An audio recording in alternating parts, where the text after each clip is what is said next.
Hey, what's going on, everybody? It's Geoff Mosher with another Inside the Birds Minute. I'm sitting here in the studios at 97.3ESPN.com getting ready for my shift. Obviously, a lot of reports out about the new coaching hires for the Eagles. Press Taylor reportedly will become the passing game coordinator. That's an in-house promotion. And then two new outside voices will come in. Rich Scangarello, who comes from the Kyle Shanahan tree. Most recently, though, was in Denver as their offensive coordinator, was fired. And then Andrew Briner, who was coming from Mississippi State, where he was, I believe, the offensive coordinator for 2 years under head coach Joe Moorhead, who recently got fired. I'll talk about all of this with Adam Caplan on the Inside the Birds podcast. We're going to go through these guys' backgrounds. We're going to go in through why, at the end of the day, the biggest promotion went to Press Taylor, an in-house guy, when already Mike Rowe and Carson Walch, the wide receivers, were fired. How is it that they were just only going to promote an in-house guy? But the one issue I want to address right now, the biggest question I keep getting from Eagles fans is, well, first and foremost, no official titles have been announced with any of these three hires except for Press Taylor reportedly being the passing game coordinator, right? And that leads to the biggest question I'm getting, which is, well, who's going to be the offensive coordinator?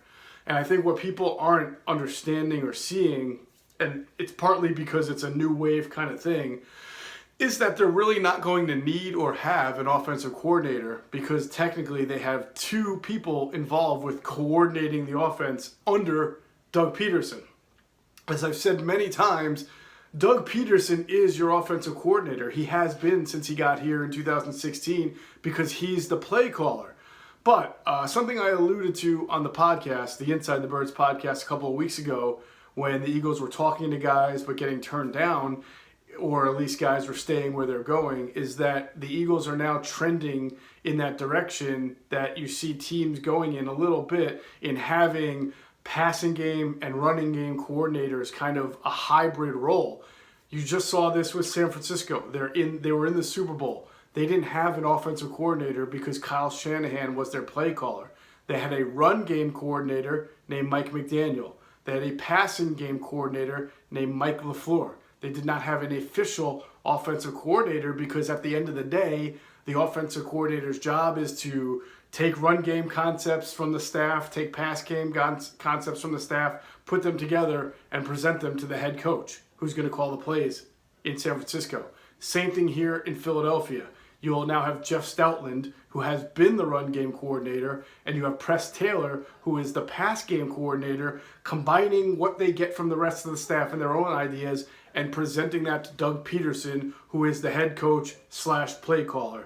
It's not an uncommon thing. If you go to Kansas City, which just won the Super Bowl, they have sort of the same setup. Obviously, Eric Bieniemy is called the offensive coordinator. That's his title. It's my understanding, and Adam has talked about this on the podcast, that he's a big part of what they do from a running standpoint. Mike Kafka, who was the quarterback's coach, is a big part of their passing game and their pass concept. So Eric's run game, Mike's pass game, they combine together.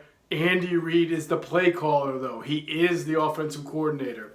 So when you look at the Eagles as they're currently constructed, you don't have to ask the question, well, where's the offensive coordinator? It's almost old school thinking the way they're going.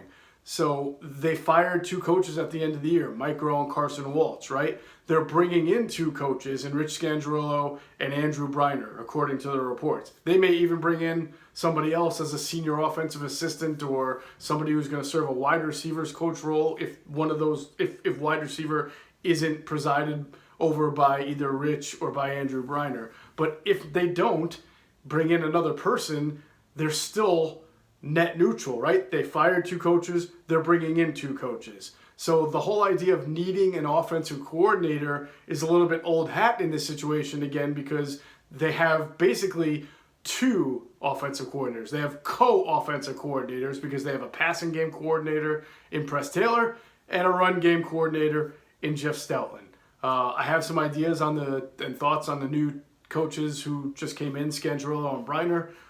Waiting for the Eagles to make all of this official. They haven't done that yet. Adam Caplan and I will have a new Inside the Birds podcast that drops Thursday morning at 6 a.m. in which we will outline everything. I'm not trying to sell people, by the way, on this being the greatest moves in the world. I'm just giving you an explanation. At the end of the day, to me, nothing has changed, because at the end of the day, you have a Mike Rowe used to be involved heavily in the passing game. Jeff Stoutland was involved heavily in the running game. Now it's just Press Taylor in the pass game and Jeff Stoutland in the running game. You did get an influx of new ideas with Rich Scangarillo and with Andrew Briner, but at the end of the day, these are assistant coaches who are not coordinators per se, and you will have to see how much impact they really have on the game plan. But I'll leave you with this.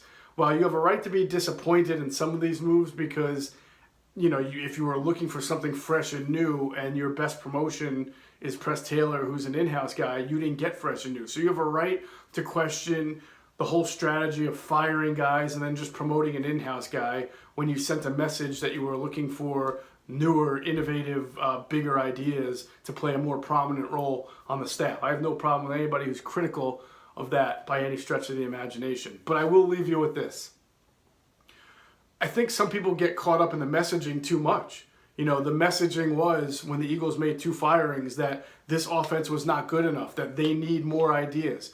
I go back to this again. The Eagles finished 12th in points scored last year, which is not great, but remember how many injuries they were dealing with at the time, and look how good they were when they were healthy in week 1. They scored over 30 points.